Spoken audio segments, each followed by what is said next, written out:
প্রিয় দর্শক, আসসালামু আলাইকুম। আজ আমি দেশের আইন শৃঙ্খলা নিয়ে কিছু কথা বলতে চাচ্ছি। আমরা দেখেছি দিন দিন আইন শৃঙ্খলা শুধু অবনতি হচ্ছে। এই আইন শৃঙ্খলা নিয়ে আমি কিছুদিন আগে একটা ভিডিওতে বলেছিলাম এবং আমি স্বরাষ্ট্রমন্ত্রীর পদের দাবি করেছিলাম। কারণ আমরা দেখেছি যে ন্যূনতম যে দায়িত্ব থাকে একজন স্বরাষ্ট্রমন্ত্রীর, এবং বিশেষ করে গণঅভ্যুত্থানের পরে যেসব পদক্ষেপ নেওয়া উচিত ছিল উনি কোনো পদক্ষেপই নেননি, এবং কোনো পদক্ষেপ আমাদের গোচরীভূত হয়নি। যখন গণঅভ্যুত্থানের পরে অনেক পুলিশ নিহত হয়েছিল এবং পুলিশের মনোবল ভেঙে গিয়েছিল, পুলিশের মনোবলকে চাঙ্গা করার জন্য এই স্বরাষ্ট্রমন্ত্রী কোনো স্টেপ নেননি। যেটা আমি বলেছিলাম যে পুলিশ লাইনগুলিতে গিয়ে পুলিশদের সঙ্গে কাউন্সিলিং করুক স্বরাষ্ট্রমন্ত্রী এবং পুলিশের প্রধান ইন্সপেক্টর জেনারেল, যেন প্রতিটা জেলাতে যান এবং তাদেরকে কাউন্সিলিং করে তাদের মনোবলকে একটু চাঙ্গা করেন, তাদেরকে সাহস দেন। এবং যখন ওনারা যাবেন তখন রাজনৈতিক দলের নেতৃবৃন্দকে নিয়ে যাবেন, সবাই তাদেরকে সহযোগিতা করবে, সবাই সহযোগিতার আশ্বাস দিবে, এবং তাদের সঙ্গে একটা ইন্টারাকশন যখন হবে তারা তখন সাহসও পাবে মাঠে গিয়ে সন্ত্রাসীদের সঙ্গে এগেনস্টে কাজ করার জন্য। কিন্তু আমরা দেখেছি পুলিশ পরিদর্শক বা স্বরাষ্ট্রমন্ত্রী কোনো এসটিপি নেননি, শুধুমাত্র ওনারা তাদের পোশাক পরিবর্তন করেছেন, যেটাতে কার্যত একটা ব্যবসা হয়, বাট এটা দিয়ে কোনো মনোবল চাঙ্গা হওয়ার মতো কোনো পরিবর্তন হওয়ার কথাও নয়। গতকালকে রাতেও আমরা দেখেছি যে একজন স্বর্ণ ব্যবসায়ীকে গুলি করেছে এবং তিনি আহত হয়েছেন, ছিনতাই হয়েছে, যেটা এখন নিত্য নৈমিত্তিক ব্যাপার হয়ে দাঁড়িয়েছে। এখন ছাত্ররা স্বরাষ্ট্রমন্ত্রীর পদত্যাগ চাচ্ছে। আমি মনে করি অন্তর্বর্তীকালীন সরকার কোনোভাবেই এই অবনতিশীল আইন শৃঙ্খলার জন্য নিজেকে দায়িত্ব না নিয়ে পারবে না, দায়িত্ব এড়াতে পারবে না, এবং এটার জন্য প্রধান উপদেষ্টাকে দায়িত্ব নিতে হবে। কারণ উপদেষ্টাগুলি যারা উপদেষ্টা হিসেবে আছেন তারা ওনার আন্ডারে আছেন, এবং তারা যদি যোগ্য না হয় তাদেরকে অপসারণ করা, নতুন নিয়োগ করা, সেটাও প্রধান উপদেষ্টার দায়িত্ব।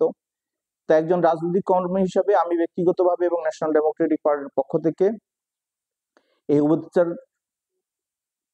এক্ষুনি আজকের দিনের মধ্যেই পদত্যাগ চাচ্ছি। কারণ এই দেশটা আমাদের, আমরা যদি এই আইন শৃঙ্খলা অবনতির মধ্যে যদি থাকি, সমাজ ভঙ্গুর হয়ে যাবে।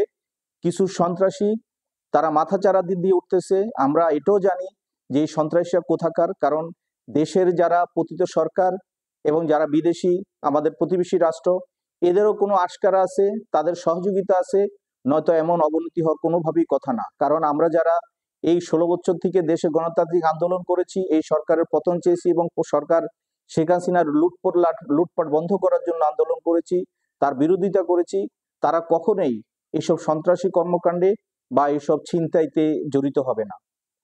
যদি হয়ে থাকে তাতেও তাদেরকে কোনোভাবেই ছাড় দেওয়ার কোনো স্কোপ নেই। কারণ 18 কোটি মানুষ নেই বাংলাদেশ।